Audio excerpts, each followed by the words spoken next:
Bonjour à tous, bienvenue sur ce troisième sportcast cuisiné. Putain, je vais y arriver. Pas Euh, facile. Ah non, c'est pas évident. Il est tard, les amis, faut pas nous en vouloir. Aujourd'hui, vous l'avez bien vu, de par ce qu'on porte, moi la veste, lui le maillot, on va revenir sur le match du FC Metz contre Lyon. Évidemment, le but ne va pas être de parler que de Metz, parce qu'on n'est pas une chaîne qui ne parle que de Metz, même si évidemment, on va vous décrire comme malgré tout tous les matchs que Metz fera cette saison, enfin, sauf si je me suicide avant, ce qui est fort probable. Euh, on va évidemment parler de Lyon aussi, ne vous en faites pas. On va décrypter ce match de A à Z. Pour ce faire, je suis comme d'habitude avec mon chaleureux acolyte, mon petit Cipriano. Comment il va Bonjour, celui-là? bonjour à tout le monde. Ça va, écoute, tranquillement. Et En toi? en mode Romain Molina, là, franchement, on dirait Romain Molina qui va nous sortir des scandales dans le foot africain. Non, non, les amis, il y aura aucun scandale. Donc, on va vous faire un résumé normalement, si tout va bien, des matchs européens qui se sont passés en parlant des plus gros matchs qui ont eu lieu ce week-end un peu partout en Europe et d'ailleurs en France. Mes petites vidéos spéciales sur le match qui opposait Metz à Lyon. Pour ceux qui n'auraient pas eu la data, Metz s'est incliné 5-2. Triplé de, que je dis pas de bêtises, triplé d'Hendrick, évidemment. Pour le FC Metz, pardon, hop, les buts sont de Habib Diallo en second et en premier Kofi Kwao. Et les deux autres buteurs côté lyonnais, Tyler Morton et Ruben Kluivert. Cyprien, première question. Qu'as-tu pensé dans la globalité de ce match opposant le FC Metz à Lyon? Là, j'ai pensé que j'ai observé que c'était un match très ouvert. Les deux équipes ont essayé de jouer, se projeter vers l'avant. N'ont pas du tout fermé le jeu. On aurait pu penser que Metz essaye de faire ça pour pas encaisser trop de buts, mais non, ils ont proposé quand même un jeu assez attrayant. Euh, Bah voilà, très beau match dans l'ensemble. 5-2, c'est toujours agréable de voir des buts. Donc voilà, match agréable à voir dans l'ensemble. Et encore plus, je pense, agréable si t'es d'un œil externe. Oui, Quand c'est toi qui prends les 5 c'est pions, sûr. ça, c'est un peu moins agréable. C'est un peu plus compliqué à digérer, c'est sûr. Exactement. Il est agréable, mais un peu plus dur. Exactement, ouais, c'est ça. C'est bon, mais ça fait mal quand t'as 30 dedans, quoi. Enfin bref. Voilà, c'est Euh, ça. euh, pour creuser un peu plus le sujet, on va commencer par les vainqueurs de je veux dire de ce combat, non, de ce match. Qu'as-tu pensé en général du match des Lyonnais qui, je trouve, ont quand même fait, malgré un petite 20 minutes, on va dire une demi-heure où ils se sont fait un peu peur, ont quand même fait un match assez complet. Voilà. Globalement, ils ont tenu tous les 90 minutes, ils ont été là physiquement, ils ont eu quand même pas mal d'occasions. Et honnêtement, voilà, ils ont un bloc équipe assez solide, un bon gardien. Euh, j'ai été surpris par Clinton Mata, qui, je ne pensais pas était aussi bon que ça. À chaque fois, il arrivait à contrer les quelques frappes messines dangereuses et franchement très propre dans ses interventions. Le point d'ancrage, enfin la pierre angulaire, on va dire, de cette équipe lyonnaise et qui dicte un peu le jeu, c'est vraiment Taylor Morton, qui depuis le début de la saison, honnêtement, depuis que j'observe Lyon, est dépositaire du jeu. Donc voilà, après globalement, ils ont fait un bon match. C'était pas leur meilleur match, je pense, de la saison, mais voilà, ils ont réussi à marquer dans leur moment fort. Ils ont réussi à pas trop reculer dans leurs moments faibles. Donc globalement, très bon match de leur part. Gros match aussi à souligner enfin, oui, oui, gros match de Corentin Tolisso, Ouais, qui a du mal à vieillir, on dirait. Tolisso se refait une belle jeunesse. Bon, il a pas 70 ans, mais je trouve que dans l'entrejeu, il fait quand même pas mal de bien, et on l'a vu notamment sur le premier but de Hendrick. Euh, c'est quand même sympa, un petit Tolisso au milieu. c'est sûr. Toujours agréable de l'avoir. Exactement.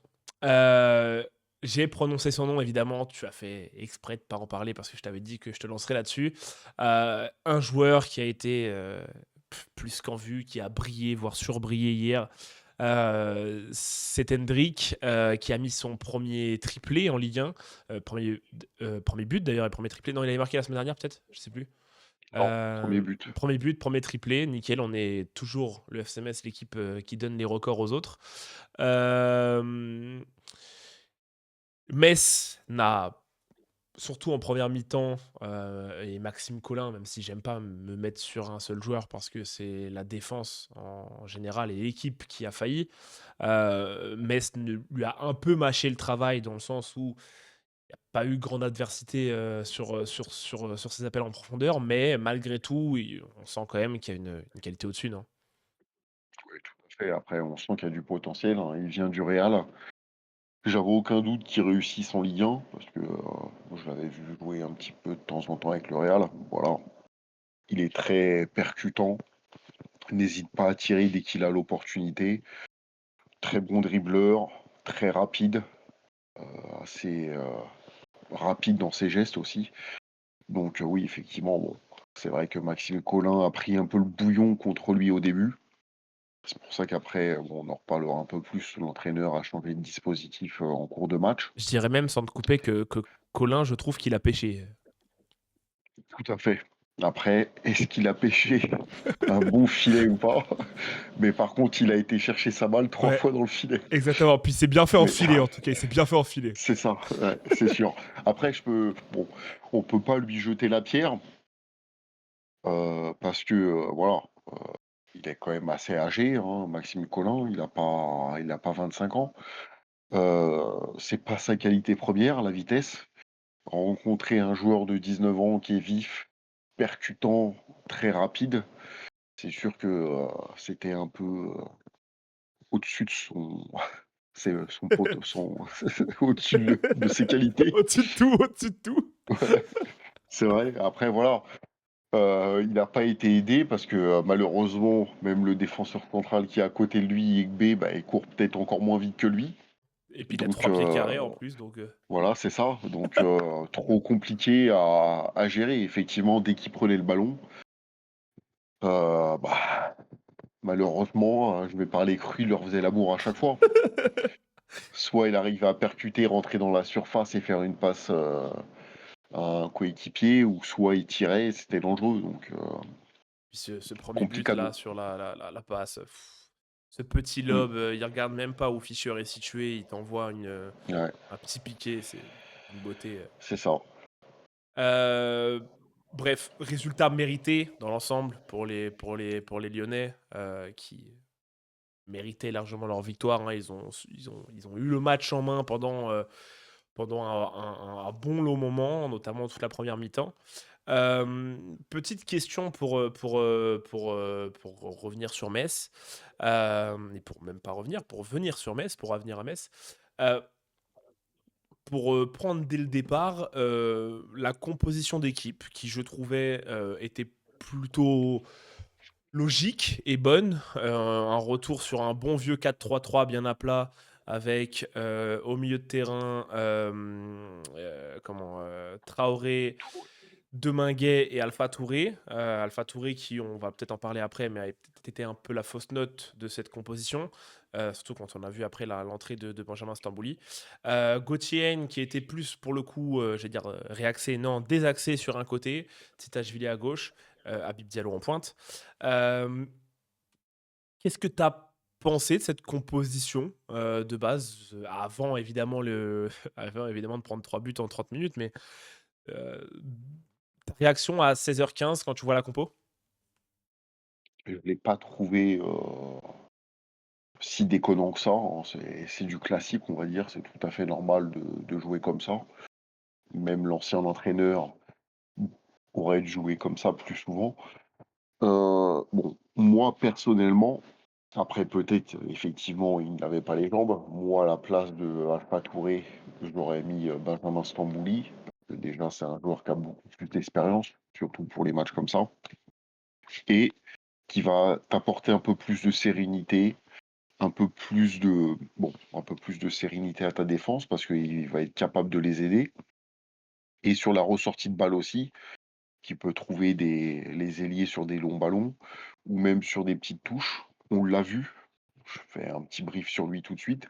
Dès qu'il est rentré, on a vu directement, autre chose du milieu de terrain de Metz. C'est sur la vingtaine de minutes que Metz a vraiment dominé et que Lyon a vraiment reculé.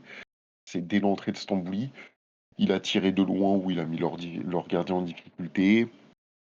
Il se portait vers l'avant, il trouvait les ailes. Heu, voilà, beaucoup plus intéressant. Après peut-être oui, effectivement, il n'avait pas les jambes, ça fait il a pas joué de la saison quasiment ou vraiment des tout petits bouts de match. Il a peut-être pas 90 minutes, ouais. Voilà, c'est sûr. Mais en tout cas, là, je pense que, soit, pour le prochain match, il va être titulaire ou il va rentrer, très tôt dans le match. Parce que je Oui, pense que oui, ça oui. peut devenir un élément quand même assez important, du nouvel entraîneur, je pense. Je pense aussi qu'effectivement, Taverneau a bien vu déjà, non seulement parce qu'il apportait, sur le terrain, c'est obvious que, à son entrée, a changé les choses et en plus de ça, je pense qu'il a aussi compris, Taverneau, que le public le demandait. C'est la première fois depuis, allez, Mikotadze et encore, que, j'entends des gens, quand à un moment, Touré rate une passe assez simple, qui passe en touche, et les gens ont commencé à crier Stambouli dans le sur le dans le public. C'est la première fois que je vois des gens demander quelqu'un comme ça, alors c'était pas, les 30 000 personnes qui le demandaient, mais il y avait ça se faisait assez résonner dans le stade donc je pense que le public veut le retour de Stambouli. On n'a pas trop compris pourquoi il était mis comme ça au placard pendant plus de 6 mois. Le public veut le revoir. Quand il rentre, il fait ses entrées et là, contre Lyon, il a été, très percutant et bon dans la récupération et surtout dans l'envie parce que c'est un mec, je le pour moi, il a pas trop de Ah, qui se défauts, mais donne. imaginons, il pourrait avoir tous les défauts du monde, et s'il a bien une qualité, c'est qu'il se donne à 100. Donc oui, je pense que c'est ce genre de joueur par lequel peut passer un maintien, enfin du moins, des points à aller chercher. Hem Surtout quand on connaît l'expérience du bonhomme. Hem, le match, je pense que tu m'en voudras pas si je le découpe en 2. Il y a eu toute la première mi-temps, ça c'est sûr, plus 5 minutes, 5-10 minutes de la seconde mi-temps, où le FC Metz est totalement passé à côté. Offensivement, je trouve, selon ma propre perspective, qu'il y avait des choses intéressantes, même en première mi-temps. J'ai trouvé que dans ses déplacements, Gauthier était assez intéressant. Habib Diallo aussi, dans ses duels toujours de haut but, ses petits décalages. Dès qu'il avait le moyen de lâcher une frappe, il envoyait une frappe. Pareil pour Tsashvili qui essayait de. Je me rappelle encore au tout début du match où il essayait de faire des petits crochets, etc. Bref, il essayait d'amener du danger dans la surface. Par contre, tout le travail défensif, et j'y inclus évidemment tous les milieux, et même Tsitashvili et Hein qui doivent défendre quand on est en situation de défense. euh, Ont complètement pris l'eau pendant 45 minutes, voire plus. Comment tu expliques alors OK, il y avait une qualité en face, ça c'est un argument qu'on ne peut pas enlever, il y avait de la qualité, largement au-dessus, offensivement à Lyon. Mais comment tu expliques le fait que, c'était quand même bien trop facile pour les Lyonnais? J'ai encore en mémoire le second but où, le mec fait une roulette dans la surface de réparation, ensuite il a le temps de décaler tranquillou. Mais ça a quand même rendu la tâche facile aux Lyonnais. De mon analyse à moi, c'est intéressant ce que l'entraîneur a voulu mettre en place parce que ça se voit que c'est un choix clair de sa part. Il a essayé de mettre un pressing assez haut, donc la première ligne faisait son travail. On voyait Diallo essayer de mettre un peu de pressing au gardien de temps en temps quand il avait le ballon, même aux défenseurs centraux. Hein venir chercher un peu les latéraux, même Titashvili. Le problème, c'est que quand tu joues comme ça, en pressing assez haut, ton milieu de terrain est forcément obligé de monter d'un cran aussi. Donc les trois, que ce soit Deminguet, Traoré, Touré, montaient aussi. Sauf que là, si tu n'arrives pas à récupérer le ballon assez haut ou créer une perte de balle ou que la balle sorte en touche de l'adversaire, forcément, tes défenseurs vont être directement exposés. Ce qui a été le cas. Et malheureusement, c'est que ces défenseurs-là, que ce soit Colin, Gbamin, Yegbe, on enlève juste Kwao. Ces 3-là, leur qualité, c'est loin d'être la vitesse. Donc forcément, dès que tu te fais éliminer ton milieu de terrain et tes attaquants, eux, ils sont exposés directement. Donc une petite balle en profondeur, et c'est ce qui arrivait très souvent, c'est que les Lyonnais arrivaient à créer un décalage au milieu de terrain parce que le milieu de terrain se faisait trouer par un dribble ou par une passe. Et là, il me manquait plus qu'à faire une petite passe en profondeur ou une petite passe lobée ou voilà, une passe en avant. Et bah, les défenseurs de Metz étaient en difficulté par la vitesse d'Hendrick, par la vitesse de leur ailier, même le petit jeune Ralis Mera, là, qui était intéressant à Lyon. Euh, voilà, eux, ils avaient de la vitesse, donc à chaque fois, on arrivait à les trouver. Et forcément, bah, ça mettait les défenseurs en difficulté. Et après, bah, voilà, le décalage est créé. Soit bah, ça faisait une grosse occasion, soit ils revenaient un petit peu en arrière et recréaient le jeu. Donc voilà, c'est ça le problème. C'est si tu arrives à presser haut et que des défenseurs sont rapides, bon, bah, il n'y a pas de problème. Mais quand tu joues avec des défenseurs lents, bah, forcément, bah, si tu récupères pas le ballon, t'es mort. Donc dans l'idée, c'est bien de presser, mais je trouve qu'ils étaient un poil trop haut quand même à presser. Les attaquants auraient dû presser un petit peu moins haut pour permettre au milieu de terrain de rester au milieu de terrain ou un tout petit peu au-dessus, pas trop haut, ce qui n'était pas le cas. Et donc les défenseurs, ils auraient pu rester bloc médiane un tout petit peu en dessous de la ligne médiane, mais là c'était mort, c'était pas possible. Et on a bien C'était vu injouable comme ça. d'ailleurs, une fois que, le coach a fait des changements, que Michel Mm. Mboula est rentré. Alors, je suis pas un pro Michel Mboula, mais je trouve qu'il est intéressant, sur ses entrées à chaque fois. On l'a bien vu, une fois qu'il a été mis à gauche, il n'a pas joué 2 heures, mais une fois qu'il a été mis à gauche, ça a tout de suite été plus compliqué pour les Lyonnais de passer de ce côté-là, parce que Ah, Michel Mboula va plus vite, parce que Michel Mboula est plus c'est dur ça, sur l'homme. plus physique, Euh, et donc, Hendrick, on l'a pas trop vu, et ni d'ailleurs c'est ça, l'ailier qui l'a remplacé, on les a pas trop vus sur le temps fort de c'est Metz en ça. tout cas. Et le pressing de Metz à ce moment-là, justement, même quand Stambouli est rentré et tout, était plus efficace. Lyon avait du mal à ressortir le ballon. Je ne sais pas si tu l'as observé, mais c'est soit il récupère le ballon parce que Lyon dégageait, et Metz était haut, donc ils récupéraient le ballon au milieu de terrain, ou ils arrivaient à récupérer le ballon par des mauvaises passes des Lyonnais. Donc là, effectivement, tes défenseurs se font moins, enfin, sont moins exposés à se faire prendre dans le dos, quoi. Surtout que ça fait pas toujours du bien de se faire prendre dans le dos. C'est sûr, Euh, c'est pas agréable. Et comment tu... Alors, évidemment, Lyon a un peu baissé le rythme une fois qu'ils avaient 3 buts d'avance, voilà. Comment tu expliques, ouais, à moins que il n'y a peut-être pas d'explication, hein, mais comment on explique le fait qu'il y ait 2 Metz comme ça, le Metz qui se laisse rouler dessus? Alors, ouais, évidemment, on était trop haut, mais il y a quand même un moment où quand le second but, pardon, quand il est marqué, que le mec fait une roulette dans sa surface et tout, il y a quand même je dis pas un manque d'envie parce que je pense pas que ce soit le cas, mais il faut te faire respecter dans ta surface de réparation et que le mec soit là, il ait le temps de faire une petite roulette, une petite passe comme il veut, machin truc. Il y a quand même un manque d'impact, un manque je sais pas, peut-être comment dire, une cervelle pas assez fraîche, peut-être trop de précipitations, peut-être, je sais pas, mais comment tu expliques cela? Euh, Défensivement à Metz, ça défend quand même naïvement.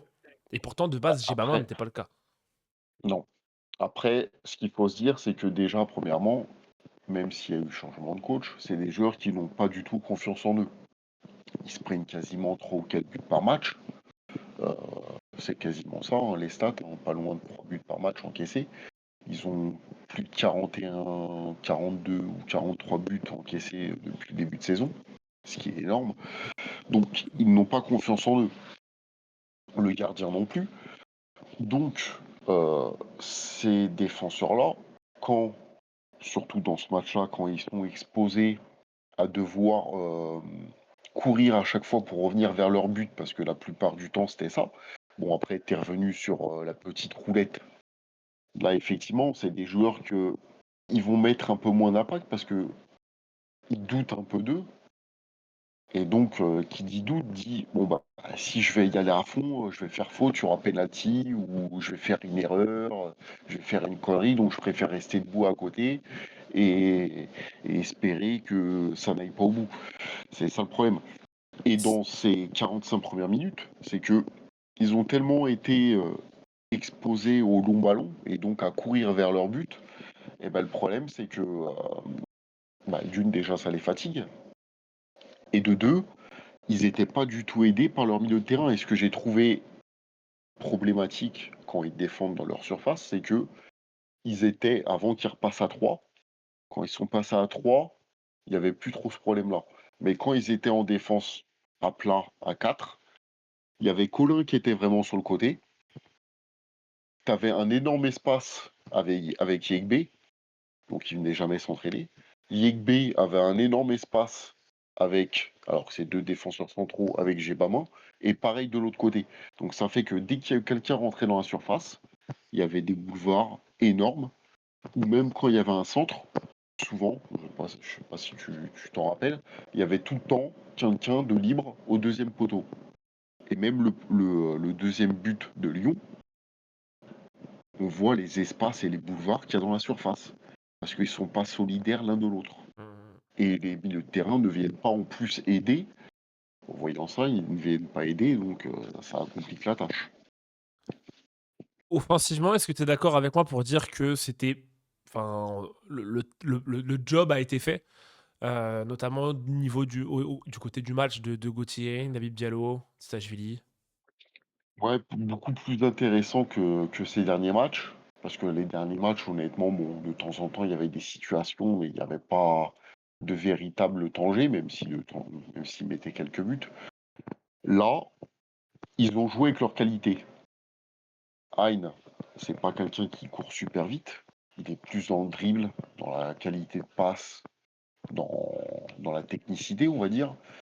Sitachvili, sa qualité, c'est l'élimination, essayer d'aller vite dans les espaces.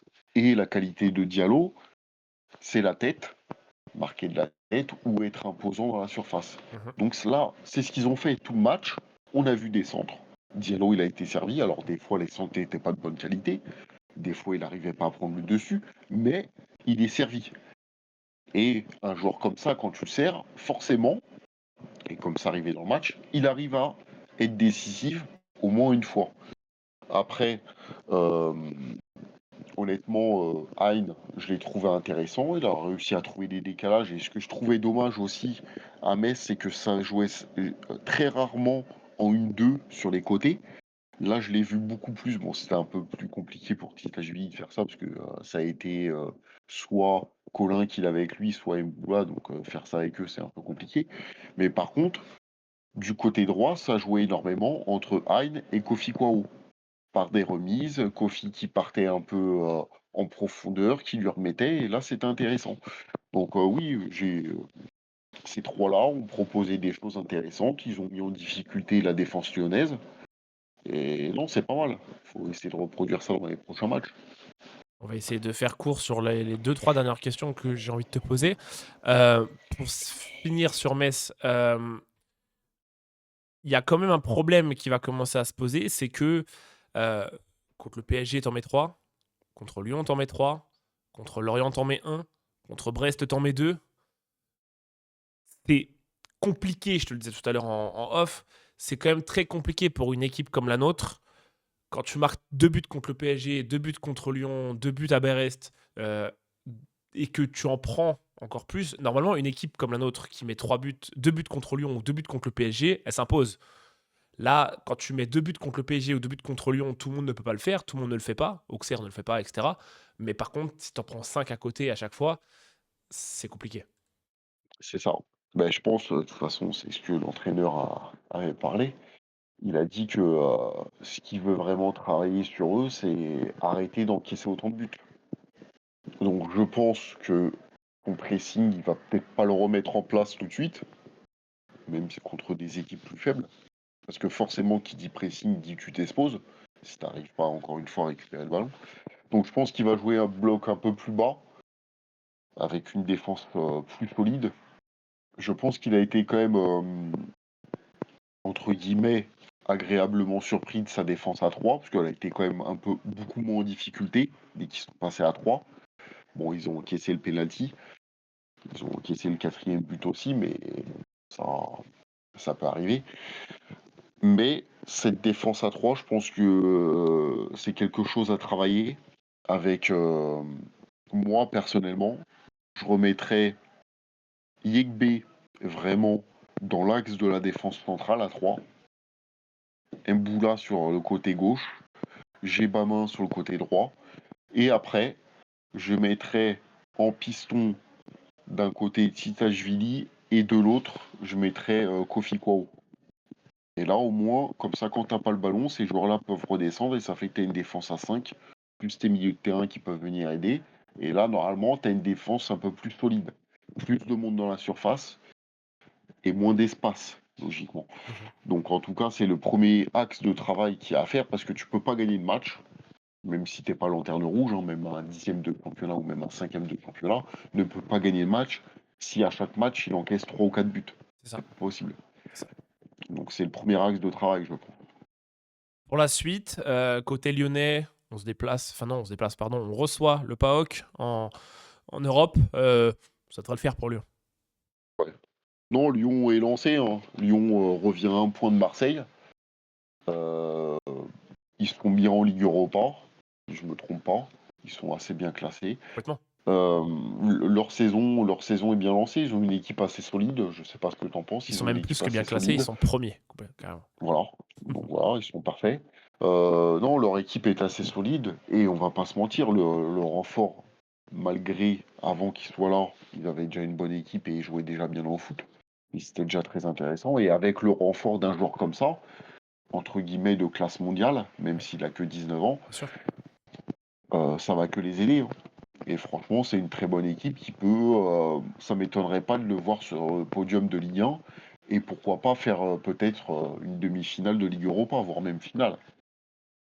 Très bien. Et Lyon qui ensuite, une fois qu'ils auront accueilli le PAOK, accueillera Lille. Un Lille, on en parlera sûrement demain dans notre débrief Europe, mais qui est très très très très malade en ce moment. Pour Metz, prochain déplacement à Angers. Je te l'ai dit tout à l'heure, pour moi, alors après j'ai l'impression de dire ça tous les week-ends, mais là c'est sincère. Pour moi, c'est un peu le tournant du maintenant ou jamais. Alors, Angers ne fait déjà plus partie de la même cour que Metz parce qu'ils sont déjà maintenus, on peut quasiment le dire. Mais c'est le genre de match. Alors, contre Lyon, tu peux toujours te dire c'est Lyon. En plus, en ce moment, ils sont très en forme. Ils vont peut-être gagner la Ligue Europa, etc. Donc, tu as toujours cette excuse. Contre Angers, c'est le genre de match où il faut aller prendre des points. Là, si tu Vas-y, arrives même dis-le pas, si je te fais chier, vas-y. dans le pire des cas, là, si tu n'arrives pas à prendre un point minimum, ta saison, elle est clôturée. Parce que si tu n'arrives pas à prendre un point contre Angers, là, contre Lyon, contre Paris, on peut se dire, bon, t'as pris 5 buts, t'en as pris 3, bon, ça peut arriver, c'est pas des équipes que de toute façon tu comptais battre, ou même prendre des points, mais là, même si Angers, normalement, aurait dû se battre pour le maintien, là, ils sont un peu au-dessus et tout, si t'arrives pas à prendre un point minimum, ça va devenir quasiment mission impossible. Là, c'est vraiment le tout ou rien. C'est soit tu fais un très bon match et t'arrives dans le pire des cas, dans le pire des scénarios, à avoir un point, ou sinon, ça va être la Ligue 2 hein, et ça va être compliqué. Parce que là, on est bien d'accord, de toute façon. Alors, pour le moment, après, on sait très bien que le foot, ça va très vite, mais pour le moment, Metz, mis à part un maintien inespéré, un barrage inespéré, le maintien d'office semble s'éloigner, Non, voire même il s'invisibiliser. faudrait que vraiment, bah, déjà, faudrait qu'ils commencent à prendre des points Oui, pour bien sûr. penser à au-dessus d'un barrage. Même je vais pas parler que de Metz, mais même que ce soit Nantes ou Auxerre. Auxerre, ces trois équipes-là, faut qu'ils commencent à prendre des points. Si déjà ils prennent pas de points, c'est sûr qu'ils vont se battre entre les trois pour jouer le barrage. Mais s'ils prennent des points, là, à la rigueur, ils peuvent espérer, ça peut arriver, hein, qu'une équipe juste au-dessus d'eux, parce qu'il n'y a pas non plus 15 points, qu'une équipe au-dessus d'eux enchaîne 5, 6, 7 défaites et puis se retrouve vraiment en difficulté et tu peux les dépasser. mais faut déjà prendre des points. C'est déjà la base. C'est noté. Rendez-vous donc, peut-être demain, peut-être après-demain, bref, je vous dirai déjà selon quand cet épisode sort. Pour un tour, d'Europe, n'oubliez pas de nous follow ici, de nous suivre, mettre la cloche, un like, un pouce, un Vous commentaire, abonner. à vous abonner, faites tout ce que vous pouvez. À nous suivre sur TikTok, pas encore de clips, mais les clips arrivent, il faut que je le fasse, mais entre ici, les streams, les machins, j'ai l'impression d'être un vrai, gérant de société. Et puis on se retrouve, à bientôt. Salut Sip. À bientôt. Allez, bonne soirée.